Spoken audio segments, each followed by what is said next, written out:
Hello, everyone, and welcome back to the Autopsy with Maddee P. I'm your host, Maddee P. Girl. We are peak summer this week, queen. Like, I honestly have absolutely nothing negative to say. Wait, let me set my timer. Hold on, girls. Hold on. Okay. I genuinely don't. And this time last year, I was crumbling. Alcoholism sucks, guys. I don't know why I was so scared. And I know we talked about it last week. But the urge to go and move and do. And I saw this post like before the summer started. And it was like, this is your sign to stay locked in. Because, you know, you approach summer as a locked in winter arc girl. And I'm huge on the winter arc. So y'all should lock in this year for real, this winter. Why the fuck did I sound like that? Y'all should lock in for real this summer. Anyhow. And I've been making this face. Creepy, right? I hope you guys hate it. When this man finds me that I keep talking about, he is going to be terrified. Oh, yeah. And so it was coming up on summer, and I'm like, girl, I don't need to rehash it. But I'm just glad I stayed locked in, okay? And I'm glad I saw that post. I have a lot of energy today. Why, Maddie? The answer is I don't know. I've never been this happy. And I say that sometimes, okay? We say it from time to time, okay? But like doing things. I wrote about this yesterday, like going to work. My day was so busy today and I'm just like fucking happy. Like I'm just enjoying it. I'm enjoying the ride. I'm enjoying the sunshine. I'm enjoying spending time in my brain. I like that shit is cool as fuck. Why am I so chill like this though? What the fuck? I don't know. I just truly enjoy myself and I just haven't experienced that in my life really, not to this degree. And it's been really fun. So I love sobriety still. Thank God. Oh my God. Y'all. I mean, this sobriety shit is hard. It was harder though. So anyways, does everyone like my top? It's new. Oh, you can't even see me and I look beautiful today. You guys, I'm going to work after this. I'm going to be so tired. And like, I hate me a customer if we're being so for real. But look at the yitties. The kahoonies. Yes, girl. They're getting smaller, but that's okay because I said this yesterday, y'all. If I was a cocktail, I would be a skinny margarita. Or would I be an NA? Probably a mocktail, but you know, let's keep it fun today. So anyways, you guys like my shirt? Thank you. I'm going to the Hamptons next week. I know, girl. No, I didn't mean no man. But I want to look hot as shit, okay? Because if that man is there, I have to find him. Like I'm just going to sit in a bar and the loudest Amex that I hear hit the counter, that's my man. That's daddy. That's daddy right there. Just wait for the clink, okay? And okay, some of you girls might be from New York, okay? If you're from New York, here's my question. In the South, I'm a tan goddess, okay? I have that shit down to a science.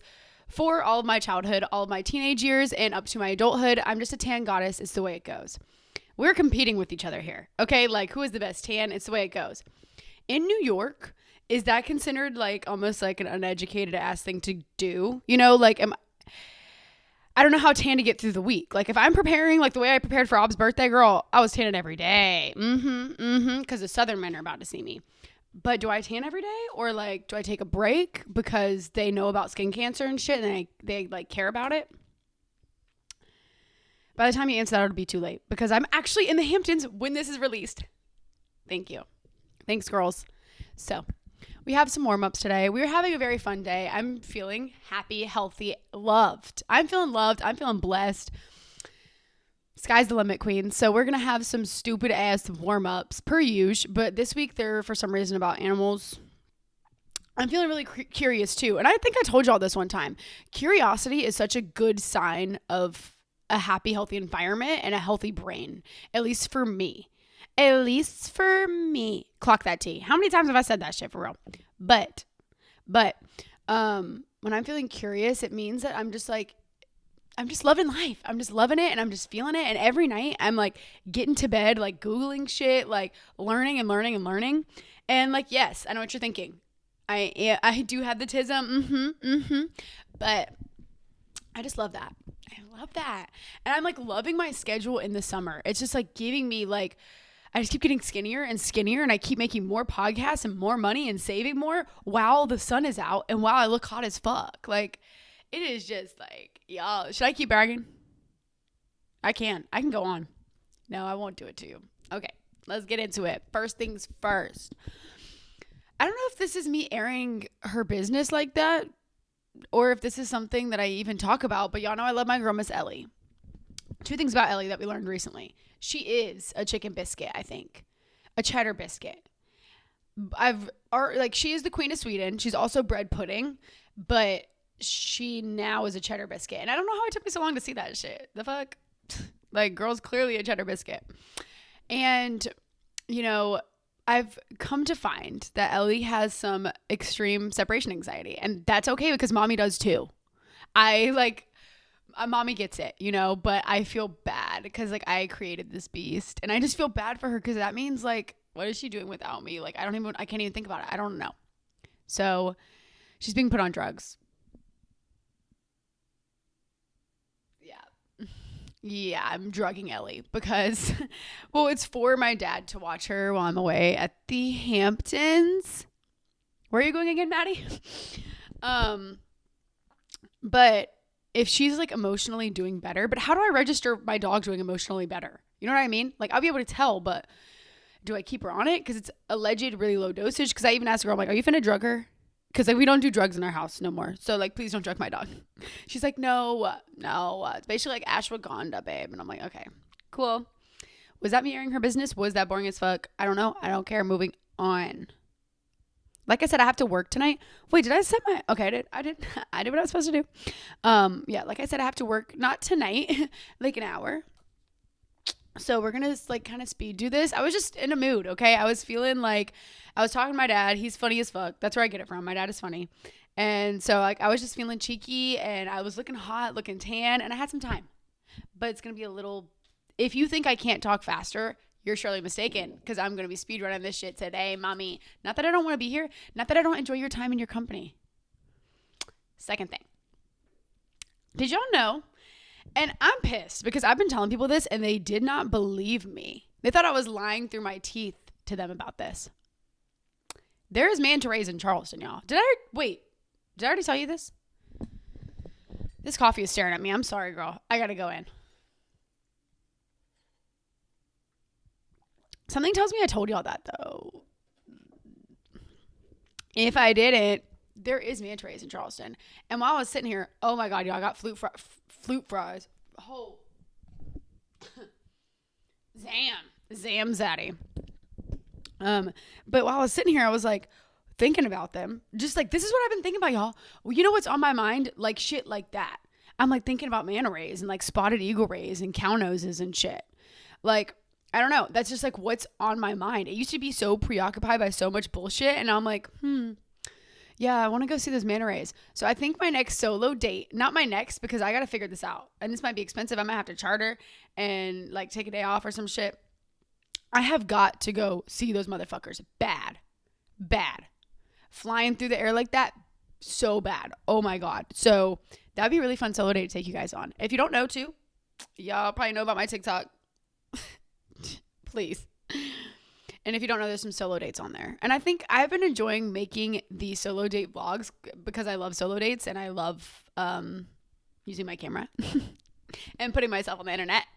So I have a lot of fun making those. So I think when I get back from the Hamptons, that I'm sorry, that I'm going to keep posting those because it's a good old time. Point number 2. New fear unlocked. Sorry, girls. Remember when I said I'm not reminding you, but I did say I was going to hold a snake. That hasn't happened yet. I don't know. I faced a lot of fears already, okay? I've been facing fears daily at this point. New fear unlocked, though, and it is monkey thumbs. And their fingernails. It's their fingernails, if we're being so for real. This has nothing to do with you, Kim. Kim, you look great. Kim the gorilla. Beautiful fingernails. This is not about you. I just saw something about it the other day and I was like, holy fuck. I'm getting chill. Girl, this is sad. Am I an eccentric ass person? What's the word? Am I just like eccentric? Like, or I don't know. Anyways, I got chill bumps from that. That's how much monkeys have always disturbed me though. They're too much like us. Oh, they're murderous humans. They'll just rip you the fuck up. No, thank you. So new fear unlocked. And then also, what's what them cockroaches do? What them cockroaches been eating? For real. conspiracy, someone's putting nuclear waste directly into the cockroaches because what the hell? And I've told you some of my cockroach stories, so I'm not going to, they follow me. Am I cockroach queen?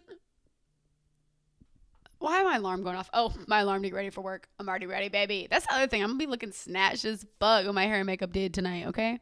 At work. Ignore that cockroach queen situation, but why are they following me? Like, what the fuck? It's because I live in the Zeto, actually. So it's probably that. I think that's all my warm-ups, which is good because we got to move on. And this ain't National Geographic, so I don't know what the fuck I'm on today. What are we going to talk about this week, girls? So I'm just kind of having a fun day. So we're just doing some updates, some talking. And I just wanted to share some things this summer that I've really locked in on that have boosted me into my womanhood. Okay. Y'all know my goal for life, aside from sobriety and all that shit. Yes, that's my goal in my growth. But my goal is really to become a woman because I see women have a home of themselves. Like, they are not emotionally distraught like young adults and teens and shit. Okay. All right. So I am just trying to catapult into that. And this summer, I have just done a few things that have really helped me in my character development and becoming a woman emotionally. Because we can all become women, girl. Don't get me wrong. Like, I even said at one point, I was like, I'm going to start dressing older. No. I have dressed a little more bland at times because I'm a busy girl, okay? But, like, no, not happening. That's not happening. There's different ways of becoming a woman, right? So you can go make your money, go get your degree, go have them kids with that man, go find your mans, do what you need to do, buy a house. But becoming a woman is an emotional thing, okay? And it is a rite of passage. Going into womanhood and being aware of that is like, it's magic. It is an honor, to be honest. Like, I'm loving it. I feel like a big kid for real. Like, it's been dope. Okay. So I'm just going to share a few things. Okay, girl. And I think the reason that y'all know, I just get hyper fixated on this. And Lala Kent was talking about how she gets hyper fixated on time periods. And something about it was like, damn, low-key me too. And maybe that's what it is. I don't know. She's estranged. I'm strange. Okay. But something that caused me to lock in was, I don't know how to say this without, like, I'm not trying to talk shit on nobody, okay? But when I was 19-ish to like 22, early 20s, just around people who were like 25, 26, older people who were, stuck. Like, whether that was because they didn't go to college or because they don't care about their future and they did, like, whatever the case is. And I told myself, I remember sitting in the back of a car in Florida and being like, that will not, if I hit 24, 25 and I'm still like this, it just can't happen. Okay. And I think it stuck with me. Thank God. And I think part of that is why I got sober. I've never shared that before because I didn't analyze it till the other day. But that's really what it is. Truly, also, like, amongst a lot of other things, of course, that came with my story and being an alcoholic. But time period, it worked out. And it was just like, I remember being like, if you hit that age, you got to lock the fuck in if you're like that. Like, you cannot be left behind. You are worth so much. Like, your brain is worth so much. Like, you can't be like that, right? You cannot settle in this life. And yeah. And I think that's why I hyperfixate on being a woman, on growth and things like that too, is because, like, I'm an old bitch, y'all. I'm 25. Like, I'm literally old as fuck. So that's, anyways, I don't know what we saying that was. Just kind of that things blossomed from there, I guess. And I had that memory and I wanted to share it. I hope you don't mind. And I think this year more than ever, and I don't think it's fair for me to say this, I think I'm hitting a stride where hopefully I continue to evolve every year. But this year is just like a very big evolving womanhood ass year for me, because also I've always feared aging, right? I've always feared growing old, and I want to be comfortable in myself and be comfortable in that. I don't want to have a fear of being old. I don't want to have a fear of wrinkle. What am I, a laundromat? Shit. That was dumb as fuck. But I want to get ahead of the curve, and I just want to be like comfortable in my skin for forever and accept myself in every version. And so I think that's getting ahead of the game and just like being that bitch early. Okay, that's what we on. That's the game plan. Is that like all your shit is done early. You're locked the fuck in. We are evolving for life because the amount of stress that's taken off my shoulders from that is huge. Look at the skin. I was looking through my TikTok last night, which don't do that to yourself, and don't do that to me. Don't go look at my TikTok. Okay, I was going like a lot of my TikTok is great from when I started recovery. So like people aren't going down that far, so other people aren't saying it. Yeah, fat, horrible skin. The fuck? And I'm not hating on her. I'm just saying like when you grow, when you choose growth, when you choose evolving, bitch, it's undeniable. Like I have become a goddess. I am literally a goddess. And I'm not saying that about my like looks. I'm not saying that to be like egotistical. It's like that's what I'm evolving into because that's what serious womanhood looks like. And like that's power, right? And like that's what we're looking for. And that's what we're striving to have is our own power that is in our chest, that is not stolen from us no matter how old we are, no matter what we look like and who we're around. That is us, period. That's like goddess shit. That's magical powers. That's what I mean by goddess. Literal. Okay? Yeah, of course I look great. No, stop it. Okay, moving on. Okay, so I feel like too, the reason this is all coming to a head and I'm just really glowing and doing my thing. Sorry about that. Is because I had to like build my own goggles. And this last month, the goggles are like coming in. I talk about goggles and the glasses we wear. I used to do this a lot more in the beginning of the podcast because I was building them. And in the way that I view things and the way I view this life, and it feels like it popped my ego with the goggles and view myself and my mindset that I have as a tool. And the ego popped not in terms of, y'all know what it means, okay? Pop that ego, girl. Like, because the ego represents itself not as the version of you that loves you and is your number one supporter.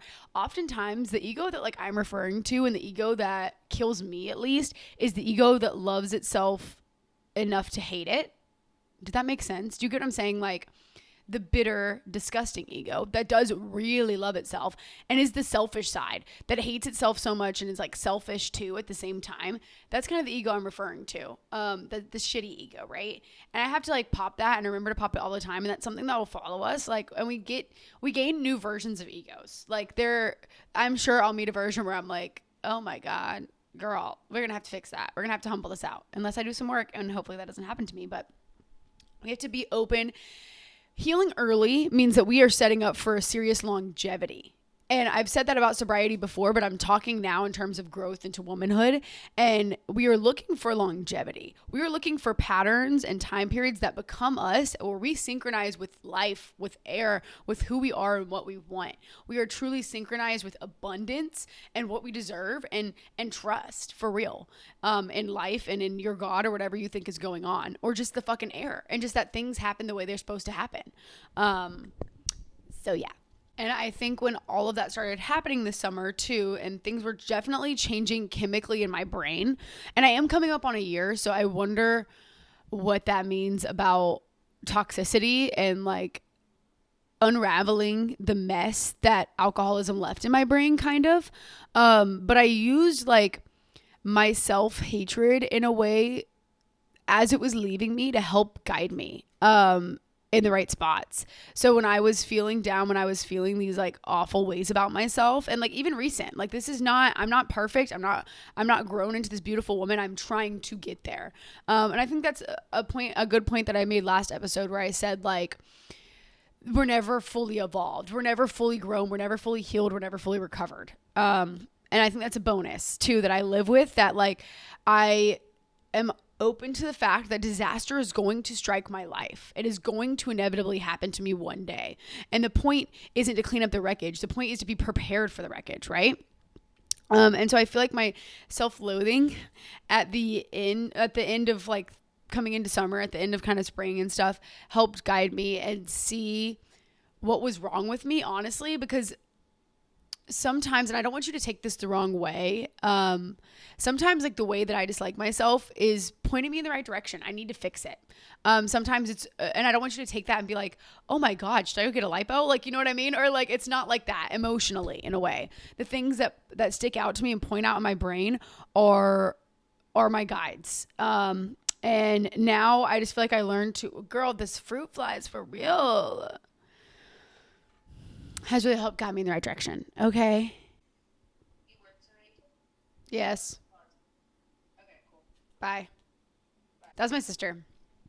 I just wanted to show her to you. I could have not answered that. Do you see how efficient that conversation was, though? But I also recognize, too, that I was really struggling to see my faults and to see me for me. And it was very egotistical and self-loathing the way that I was kind of bringing them to light and bringing them to fruition. So, like, in some ways, this is just what happened in my brain. It's not a good recipe to follow. I have really struggled to see things from both sides of the coin in a way in myself. And that is kind of growing within me finally. But self-loathing was my guide. And I don't know, like, that's sad, but big part of womanhood. And I got this from, I was advised in my life about this, and it hit me right. Kind of like the way how I shared when I am 40, I don't want to wake up and look around and like my kids hate me, or like my husband hates me, and like that scares me. And I've talked about it a million times. And just like that, the way that clicked in my head and really helped me with my addiction and moving forward, it pointed out to me that there are things in women's life, and I think I might have said this before, in everyone's life, but I'm just talking about womanhood right now. So like in women's lives that follow us for our whole life. And these are really big issues that if we can fix them early, imagine the life you can fucking live. And that's kind of what I'm getting at. And that's what I'm asking you to analyze in yourself. But really, like, I know, like, anger, things like weight, and not even weight, the way that making sure that I'm on a good conscious diet so that I can live heart healthy, brain healthy, and body healthy for a long time to come, especially post eating disorders and things that I have been through that weren't that long ago. It's important. Those things are important to me, and having a grip on the way I look in terms of like being okay with it no matter who I am, and loving myself. These are ideals that we ignore. And then also like things like addiction, or those little things in your head that pester you. Oh my God, these flies are killing me. Speaking of pestering, that just pester you constantly, things that you cannot let go. These are maybe money ties too. These ideals, I don't have space. Oh my.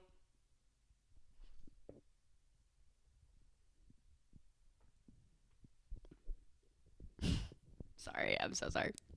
I don't have the time. I don't have the space for these ideals and these things to keep following me. And so I think it's just like a good thing that we get grips on that early. And I want to expose you to the fact that you can, and that can be a goal, that you focus on the way that you feel about money for a whole month, for a whole 6 months, and you reprogram your brain now while you're in your 20s or however the fuck old you are, before you're hitting 30 and you're stressed and your hair is falling out and you're just like, oh my God. And you wish you would have handled some of these things sooner and let go of all the bullshit because these are the things that follow us, and these are the things that cause, y'all, we are a woman. So sorry, when I talk on here, I get like drainage. Like, I don't know if it's because I'm talking for prolonged periods of time or what. What is that disease called, y'all, that people get, like autoimmune disease? And women are very susceptible to autoimmune, and it scares me. Okay, I do not want to live my life sick, and I have like a fear of that because my sister has diabetes, and I just know that she's the warrior. And we always joke and say like, I was not built for that for a reason. And like, I am very, very grateful for my physical health. Y'all don't understand how that is such a blessing. And that's a really helpful tool as well, is to be grateful for your actual physical health and the fact you're not suffering and ill. Because imagine a life where you wake up every day sick. And I'm not talking about Marilla, like, I'm not saying that. Like, cancers, autoimmune diseases, different things that happen to us.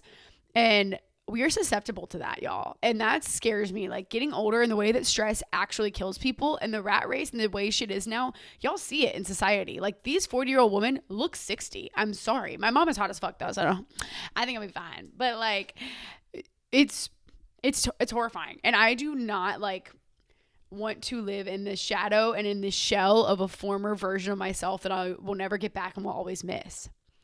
Sorry.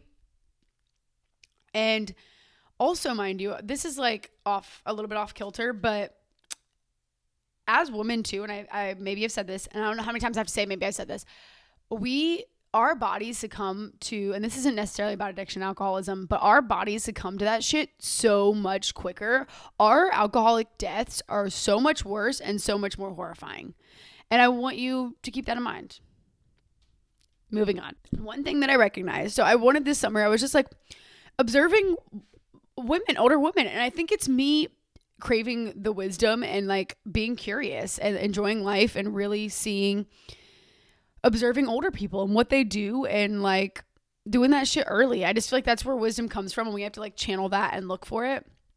And so I'm like, what are these things that like women do that I am just like missing emotionally in my life? And one of those things I recognized is decision making. I don't know. Okay. Moms make decisions, right? Your mom makes the decisions and moves on. Of course, there's like little, like I might wear this or I might wear that. Not that type, okay?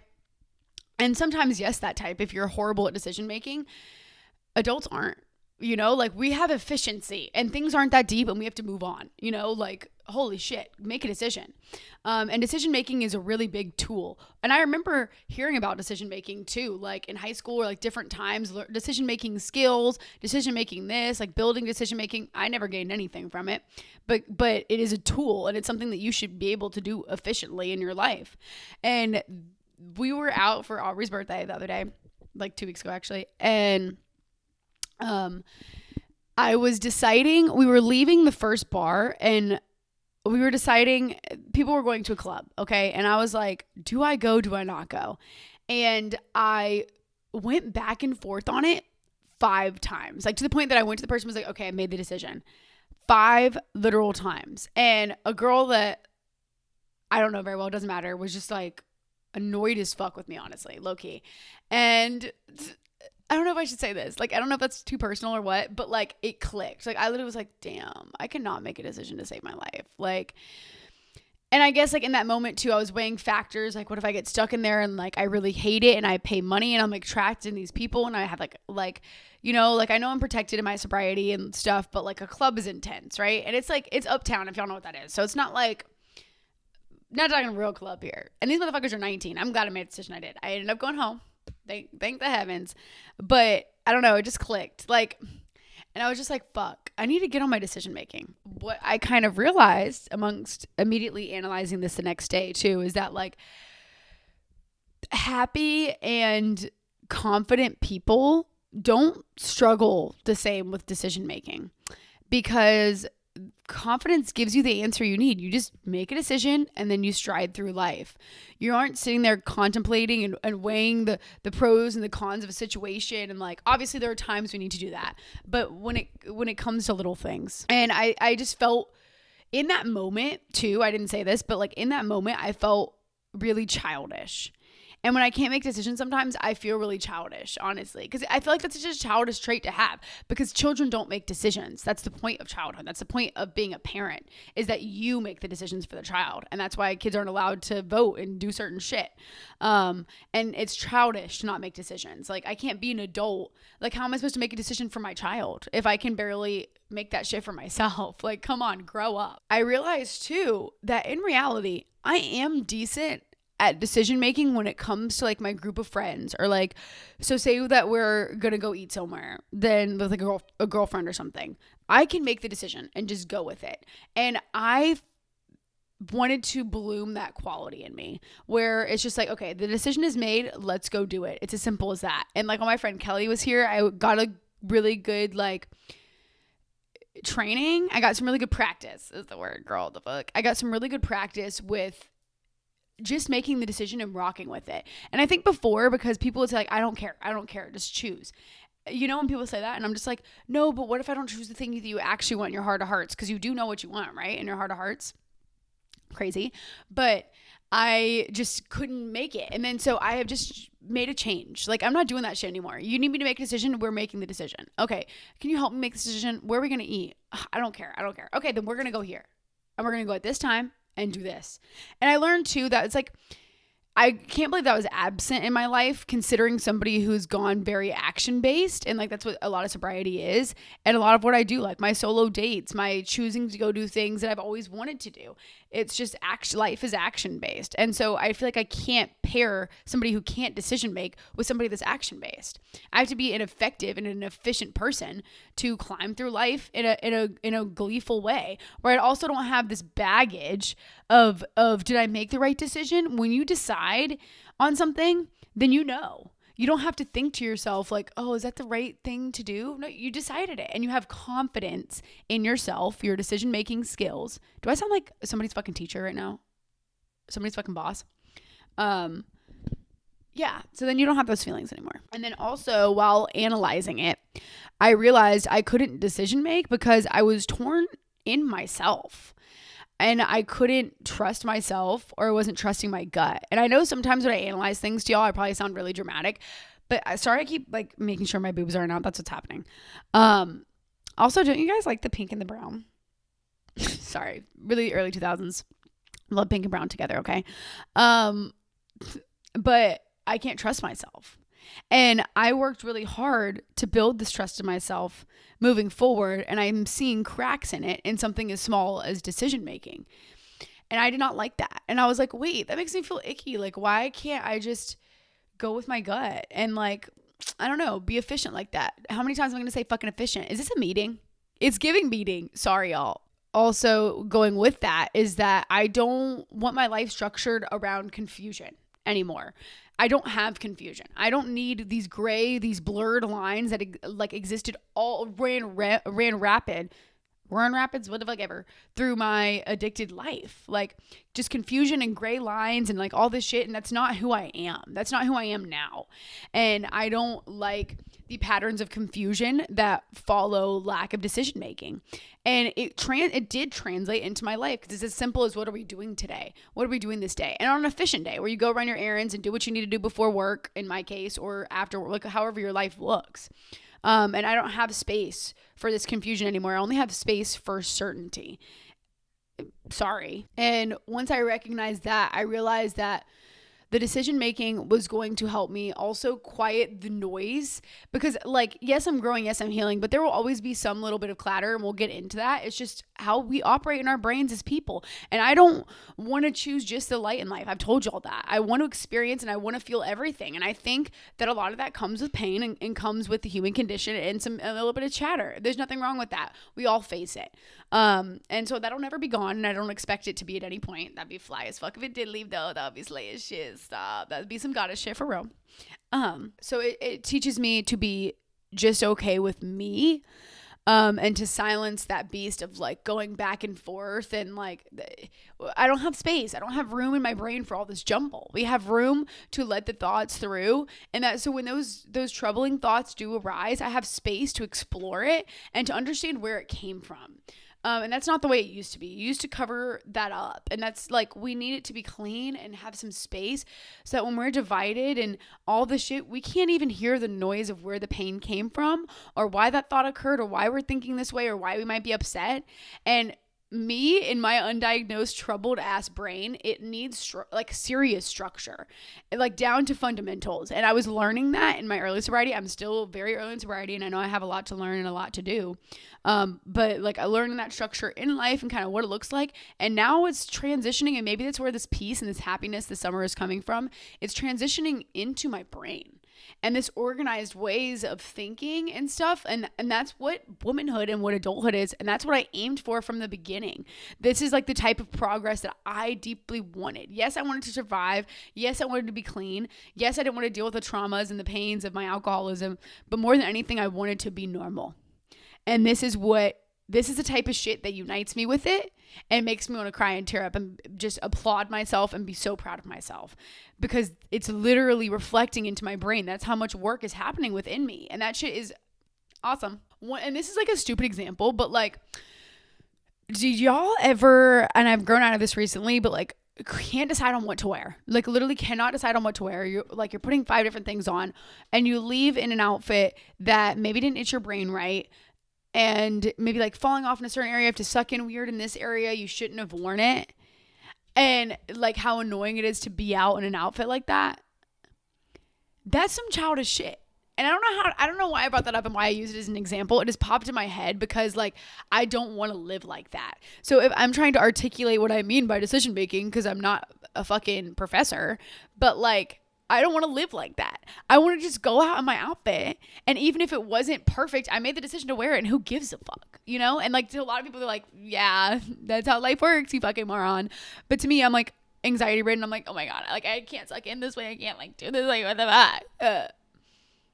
Yeah, and that's just like dumb as fuck. Yeah, so that's kind of that on decision making, but I'm forcing efficiency into my life. So like an example too could be this morning. I was like torn on what to do time wise. Like this is just the way my brain is. And like I hadn't written out a schedule for this week because I don't need to the same, because life is balancing itself out truly. And y'all know I used to be like scheduled to a T, like to the minute. I know where I'm going and what I'm doing actually. And that's life is balancing itself out. I'm trusting my gut and I move through the day the way that the day presents itself because I'm efficient and I know that I'm going to get what I need to get done. But like, I don't need to schedule that shit and go figure out what I know what to do, you know? And I think that decision-making example today was one where it just arises in my brain. I'm like, oh, no. So do this. And I chose to go do what I did first and then second and then third and then came home, got ready, chose to do this. But I made the decisions and I'm like, okay, that's the decision. And I think what's helpful about that too is that even if you make the wrong decision, you follow through because you've committed to the bit. You know what I mean? So like, and I think that's what I need structure-wise in my life is that like, even if it wasn't the perfect decision, it was made and I can stand behind it and just keep moving forward. You know what I mean? There is no like, what if I did this? Or like that chatter that does not need to exist. That's wasting space in my brain that can be used for way more efficient shit. That's the type of shit I can walk around thinking about manta rays now. And I would much rather use that space for such. Okay. And yeah, so those are just some examples about decision making. I'll give you girls some updates on how that goes. But that is what I'm doing. Like even getting dressed, doing my hair, doing my makeup, you have a lot amount of time. Okay. You choose. Holy shit. You want to go to a restaurant. What do I want to eat? Just choose. Oh my God. And so, yeah, that's been unleashed in me. And I just wanted to bring that to the table and tell you guys about it because I think that we should all become more effective decision makers. I really do. Like, I think it just gives me, and maybe that's just something I lack or normal people don't. Oh my God, am I about to go to work? Oh, I'm okay for a second, girl. Sorry, I got a little carried away. So yeah, I thought it was a good little way to start. Okay. I don't know how many of these I'm going to be able to do, but a second thing that I feel like I've been observing women do that I think would level me up and something that I've already implemented in myself, already talked to you guys about, but the true art of letting shit go. Next level letting shit go, the art of it, to the point where there's not leftover clatter. That shit is just like, and it's easy for me to do. That is something I worked on from early sobriety, something that we hang on to as alcoholics and addicts, and a lot of normal people too hold on to things like that and they cannot let go. The art of letting go. This is what adult womanhood is about. That also comes with this forgiveness and this very feminine energy that comes along with that, where we forgive for us half the time. You know what I'm saying? Like, we forgive to let go. And that is something that I want to embrace, whether it's right or wrong. And it's like, you know, something archaic and generational or whatever, to let go though, and to not think about it. And that was the example that I had the other day of something happened at work, like nothing severe, just like a little something happened at work and pissed me the fuck off. Okay. And I was walking out of work and I have to walk like a little bit to my car, like a good way. It's like 10 minutes. And I caught myself thinking about it on my walk, and it was a dumb thing. It was something that was like, if I could have said this instead of that, and it was so minimal. It was so minuscule, like so tiny. And I literally stopped walking and I go, let it go. I was like, wait, this is exactly what I'm talking about. Let that shit go. And it worked. I changed my mindset. I changed my mind and I distracted myself. And I went on a different tangent in my mind about some other shit, or I think I just pulled out my phone and started like watching shit while I was walking, which you shouldn't do at night. Okay. Don't listen to me. So that was just my first example of recently kind of that art of things don't linger within me. A peaceful womanhood ass home. there is no space for lingering, for other people's thoughts, other people's actions, other people's ideals. They need to deal with that shit. They can take that home. I don't need to take home their stank ass attitude. What does that have to do with me? You know? And I'm not allowed, like, I have to leave situations where they happen. Obviously, like, not to an unhealthy degree. Like, sometimes you have to talk about things, get things out, like, but if it's minuscule in any way, or it can be left behind, because we don't shut doors. If I need to talk about something, I need to feel something, I will take it home and we'll figure it out. But, like, my life doesn't look like that. I'm not, like, at my job, in my life, I'm not facing severe things like that. So oftentimes it calls for me to leave situations exactly where they are, because that's not my homework. And we've talked about that before, about assigning ourselves these things that we're taking home. That's, nobody assigned me that work. Why am I busting my ass on some homework that isn't even mine? That the quiz isn't even happening. The quiz has been canceled. Class is canceled. Why am I doing this? We're snowed in. Sorry. That was dumb. And I think with that comes to this thing in womanhood where you learn to call for strength. You learn to call for a quiet mind. You ask for assistance. Asking for assistance, this is at all levels. I think this is something I've implemented within my sober life, so I think it'll stick with me. But I think that'll help with other women, is asking for help is part of womanhood when you need it. And it's important to not be afraid of that, to not, like, be concerned about, like, what if I'm not, is it because I'm not good enough because I couldn't do this? No, you need fucking help. You're a person. Okay. So implementing asking for help is an important thing. That's something I implemented early on because I have a struggle mind, and it's important that I ask for help when I need it, because I don't want to crash and burn. And it's just something I have to do.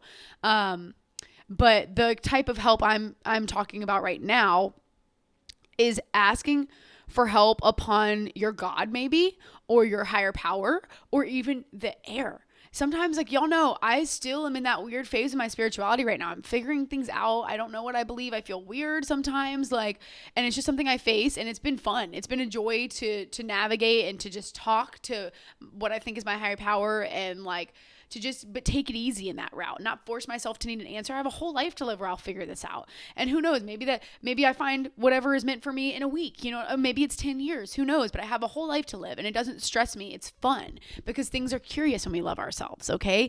Things are a journey when we love ourselves and when we love our lives. But calling upon help for when I stop and I'm like, wait, can you help me let this go? Wait, and this goes a lot for people who maybe utilize Jesus too, but, like, help me with my strength, like, and the universe too. Like, wait, can you help me with some strength right now? Can you help me with, like, letting go of the situation or the way I feel about myself? And I feel like that's how we let things go, is by asking the highest source of guidance that we can ask for.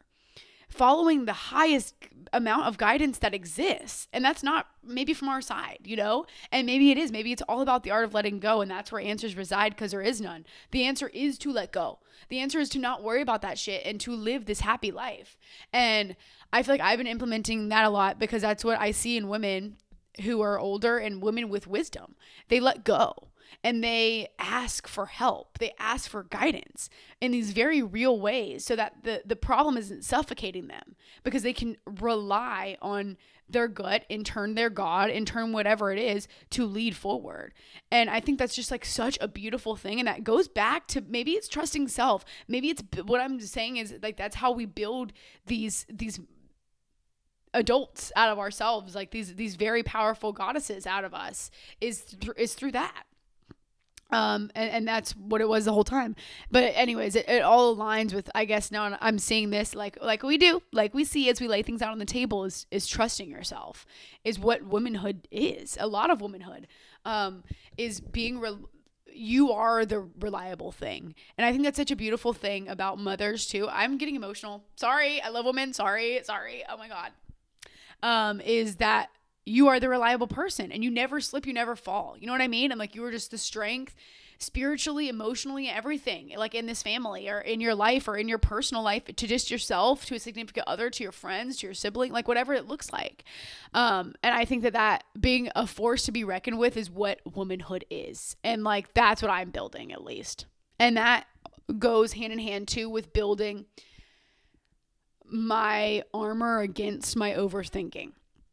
Overthinking is bullshit and it's stupid. And at no capacity are you going to think to the bottom of your anxieties, but it's something that we naturally do. And it's something that's going to occur in us, especially as women, because we take on like all the thinking for like the whole family essentially. And then we end up in these loops, and it's just like, and everyone ends up in loops. I don't mean it like that. But the implementing, like getting rid of that early and that overthinking is like just something we need to do. I just think it's just like such a benefit. Like I just think you go so much further trying to get rid of it, you know, and it's something that I'll always face, and you have to be willing to like fight those battles for life. I think in a way. And another example of that is also if I'm unsure, letting it go and I don't know if that's reiterating in a way, but like with the podcast, for example, I was feeling like the last few episodes were kind of like, I don't know.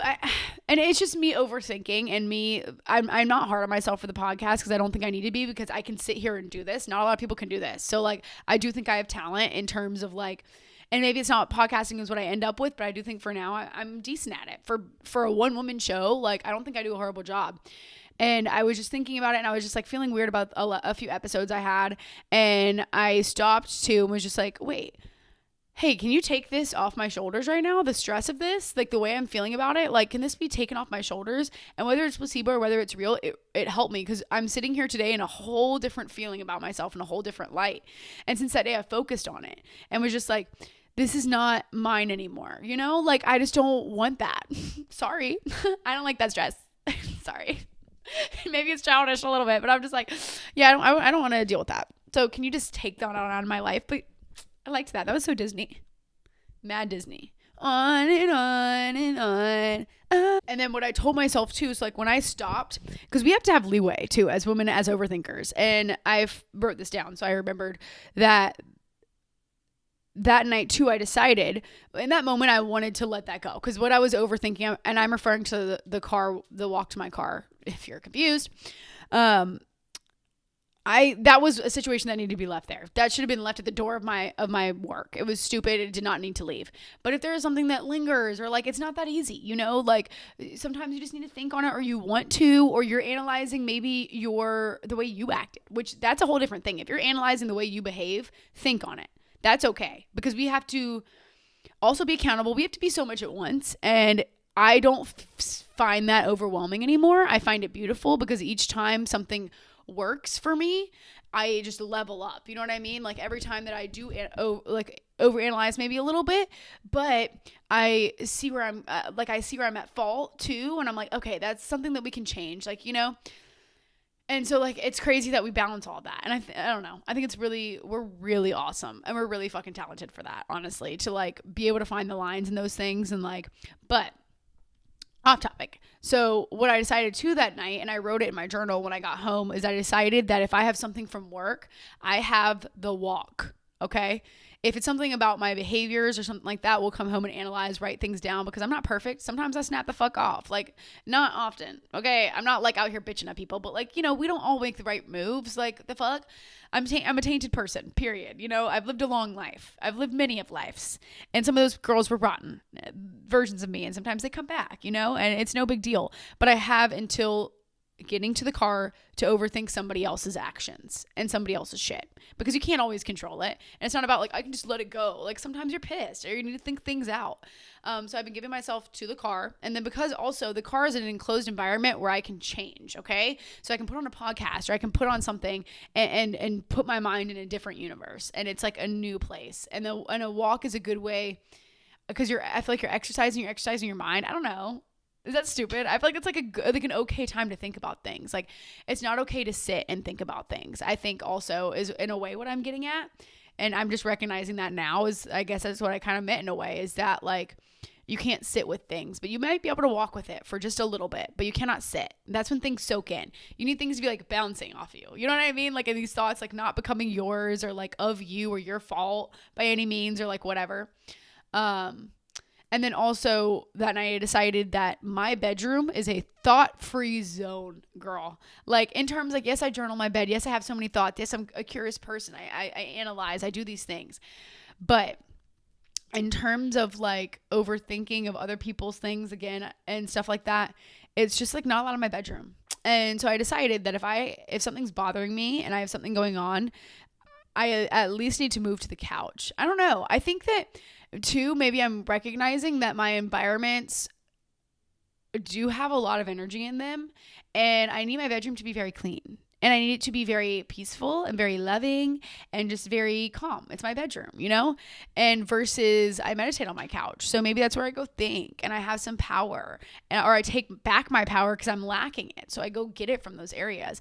And that's kind of like a little bit fairy of me to think that way. So like, I don't know how you think and if that would work for you, but like, I don't know. And I said at the beginning of my sobriety, something I learned was to eat in my kitchen, watch TV in there, only sleep in my bed, only work at a desk. And that was something I adhered to that really helped me in my productivity and in being action-based while I was learning what it meant to be action-based and efficient in my life.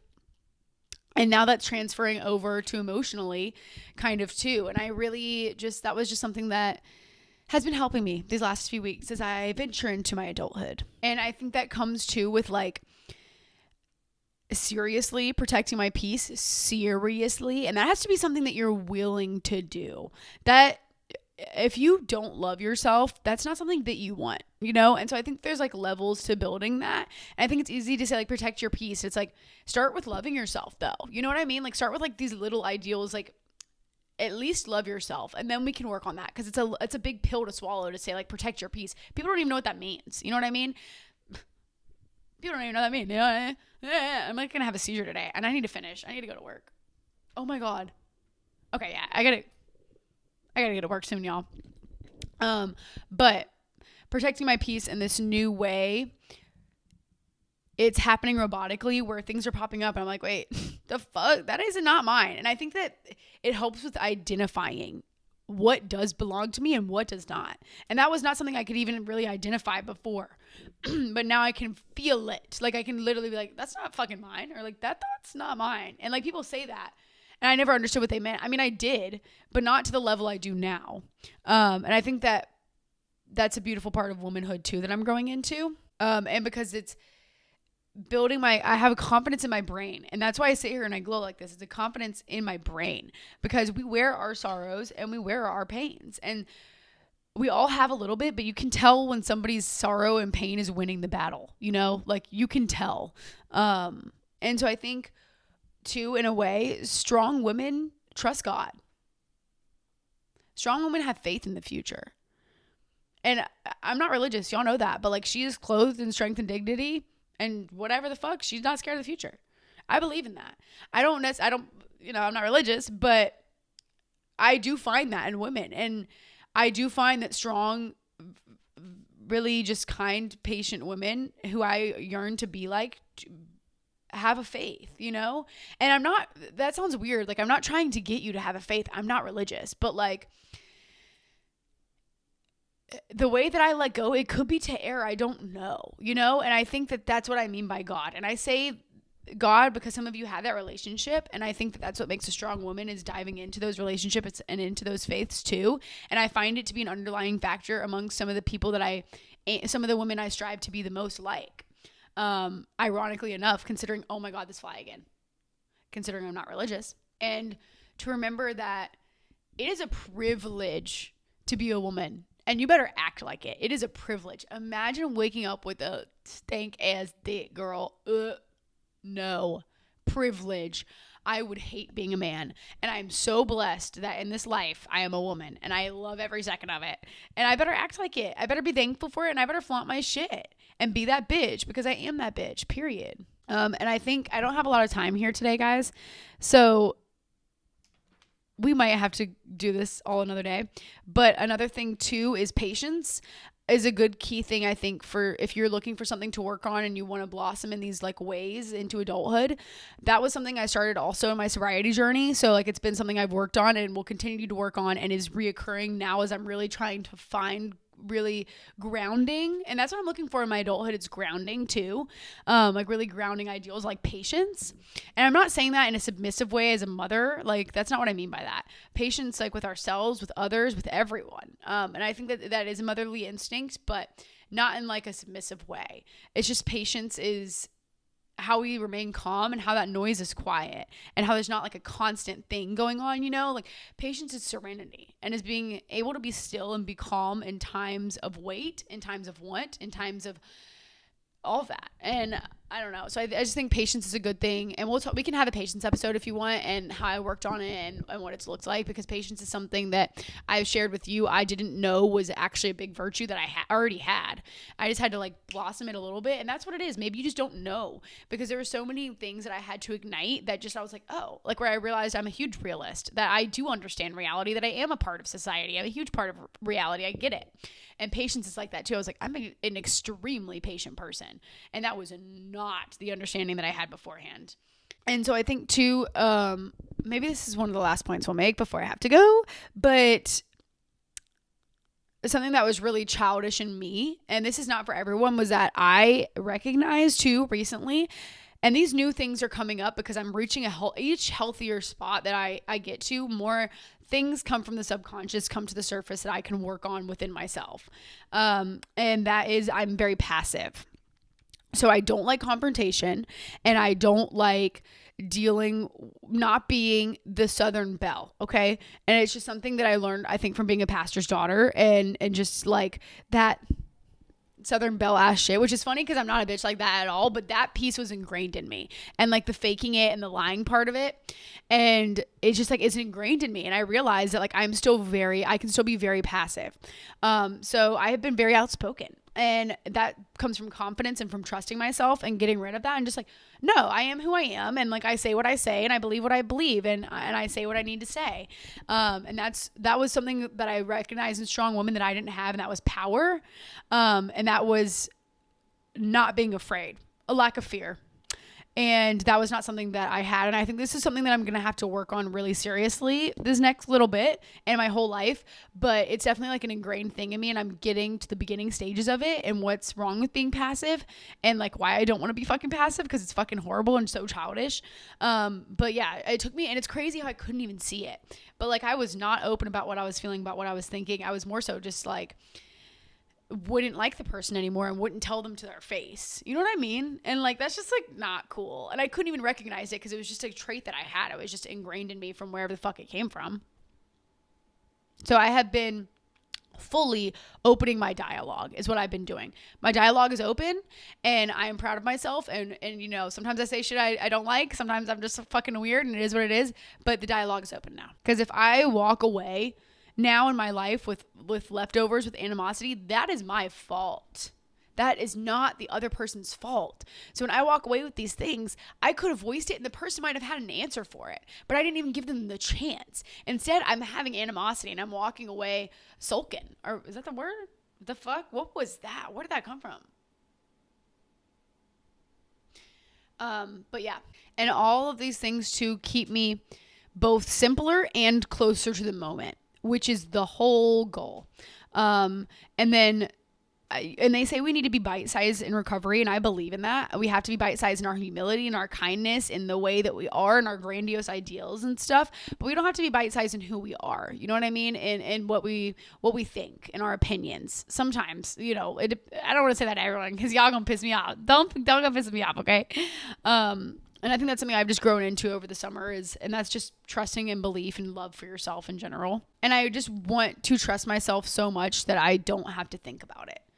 And that's where the decision-making thing comes from too. But like, I'm just fluid, and I venture through life because it's like, you need your gut to do that, and to do it at like a really big level. To like, the way that I'm aiming to do it is like just an amount of gut and trust. Yeah. And that's reiterating, I think. And okay, final point. Fuck. Oh my God, I gotta stop. I literally have to leave. But not whining about work, y'all. I know, girl, what the fuck? We're not meant to work as women. We're just not meant to. Okay. But this has helped with something I recognized I did not like that was childish too when I'm growing into adulthood, is the weird moods, right? So like, I'm not like necessarily like a super moody. Well, I was, but like, when you are just pissed and you can't identify it and you don't know why, as women, female rage, if you will. that was something that I want to leave in my childhood. I do not want that to follow me. And that's another thing that I'm going to have to work on. Just like being passive is just like something that it's just how it is, and I have to work on it. And that comes with stabilizing moves and being an addict and alcoholic and whatever's wrong with me otherwise. But once I started kind of being grateful for work, and I know, girl, I'm sorry. Like, I don't know. I'm not, we get to work. It's an opportunity. It's my boomer ass parents gave me this work ethic. I don't know, girl. Okay. When I started viewing work as different and as an opportunity, as somewhere I get to go to make more money, those weird moods and stuff shifted completely. I was not experiencing those moods anymore because I recognized that a lot of them revolved around work and revolved around things that I didn't want to do in my daily schedule. And I can't have something that I spend half my time at being something that changes my mood that much. You know what I mean? And so like, that's something that had to go, because now as an adult too, as a woman, they depend on their moods. You can depend on them. They're dependable, and that includes depending on emotions. Day to day, being the same, showing up the same, and that's strong and that's rigorous, and that's also taking time and asking for help when you need it too. That's what being a boss ass bitch looks like, and is being really dependent on my mood day to day. And that was not something I had, and that creates a lot of structure in life, and that's what we're looking for going into womanhood. And the more organized that I become in my brain like this, the more silent it becomes, and the more peaceful everything around me becomes. And it's funny that through hard work is how I got that. You know what I mean? And through accepting, it's almost just accepting the hard work and accepting all of it is what causes that. It's what causes my serene environment, which is kind of ironic. And so I think what's been so fun, this is the final thing. I keep saying that. Oh my God, I'm going to be late today. Sorry, y'all. As I talk about work, the final thing is that and you can see it right now, I am treating this and this just happened in a very sacred and ritualistic way, in a way. Like, I don't know if ritualistic is the word, but like very sacred this time, and making it really fun and curious and learning to be fun, and recognizing these things in myself that I don't want to exist anymore to be really fun. And I think that is something that I dove into head first. And I think that's a good tip of advice, to like make it sacred, dance in the moon, like break down things and burn it, and just like bullshit like that. The fun girlhood stuff. Because womanhood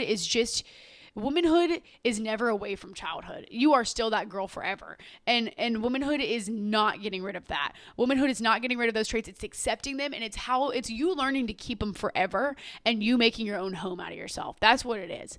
And so I think like that's a good tip to follow. We can't be filled with guilt and pain over our childhood too. And I talked about that earlier in the episode. But anyways, girls, sorry girls, I have to go to work, but I hope this helped. And I've been loving growing into womanhood, and I'll have some more updates in the next few weeks. I love you. See you later. Have a good week. Bye.